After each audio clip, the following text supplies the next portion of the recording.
ஆண்டவரும் இரட்சகருமாய் இருக்கிற கர்த்தராகிய இயேசு கிறிஸ்துவின் நாமத்தில் உங்கள் யாவருக்கும் அன்பின் வாழ்த்துக்களை தெரிவித்துக் கொள்கிறேன். இன்றைய தினத்திலும் நாம் ஒரு சிறிய காரியங்களை குறித்து நாம் ஆராய்ந்து பார்க்க போகிறோம்.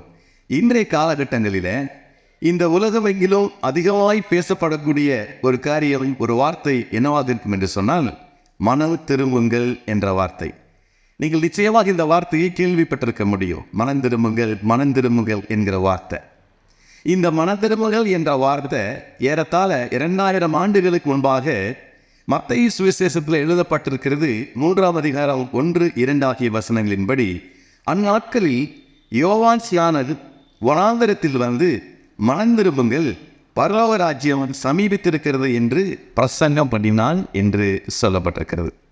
அதே போல மத்தேயு 4ஆம் அதிகாரம் 17ஆம் வசனத்திலும் இயேசு கிறிஸ்துவும் கூட அது முதல் மனத்திரும்புங்கள், பரலோக ராஜ்யம் சமீபித்திருக்கிறது என்று பிரசங்கிக்க தொடங்கினார் என்று நம் விதத்தில் பார்க்கிறோம்.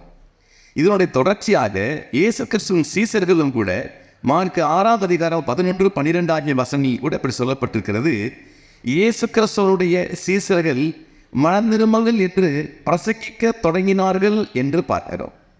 ஆகவே இந்த மனந்திரும்புதல் என்ற வார்த்தையில நிறைய ரகசியங்கள் அடங்கியிருக்கிறதாக தோன்றுகிறது அல்லவா? அதை குறித்து ஒரு சிறிய விளக்கத்தை இன்றைக்கு நான் உங்களுக்கு தரப்போகிறேன். குறிப்பாக மனந்திரும்புதல் என்கிற அந்த வார்த்தை ரிப்பெண்ட் என்கிற ஆங்கில வார்த்தைக்கு இணையாக சொல்லப்படுகிறது. மனந்திரும்புதல் என்பது அவர்களுடைய மனநிலையை பொறுத்தது என்பதை மனநிலை ஆராய்ச்சியாளர்களும் சொல்லுகிறார்கள். இதை மிகவும் சுருக்கமாக உங்களுக்கு சொல்ல வேண்டும் என்று சொன்னால், இந்த பூமியிலே வாழ்கிற மனிதர்களில் அநேக பேர்கள் தவறான பாதையிலே பயணம் செய்து கொண்டிருக்கிறார்கள். அதாவது பல்வேறு போதை பழக்க வழக்கங்கள் அல்லது மோசமான தரமற்ற வாழ்க்கை, அதே போல் பொய்யான வாழ்க்கை, மாயையான வாழ்க்கை, அது மாத்திரமல்ல பிறர் மனதை காயப்படுத்தி வாழ்வது அல்லது சொந்த பந்தங்களுக்குள்ளாக விரோதங்களை ஏற்படுத்துவது, இது போன்ற தவறான பாதையில் மக்கள் சென்று கொண்டிருக்கிறார்கள். அப்படிப்பட்ட மனிதர்களை நேரான வழியிலே திருப்பி கொண்டு வருவதுதான் மனம் திரும்புதல் என்று அர்த்தமாகிறது.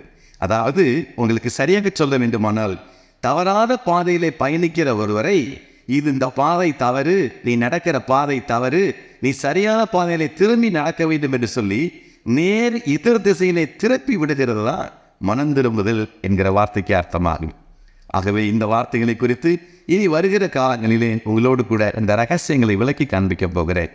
ஆகவே இந்த மனம் திரும்புதல் எந்த அளவுக்கு ஜனங்களுக்கு பிரயோஜனமாக இருக்கு என்பதை நீங்கள் அறிந்திருக்கிறபடினால, நீங்களும் கூட ஒவ்வொருவரும் இந்த மனம் திரும்புதலுக்கு நிறைய கடந்து வர வேண்டும் என்று ஆண்டவராகிய இயேசு கிறிஸ்துவின் நாமத்தில் உங்கள் அன்போடு கேட்டுக்கொள்கின்றேன்.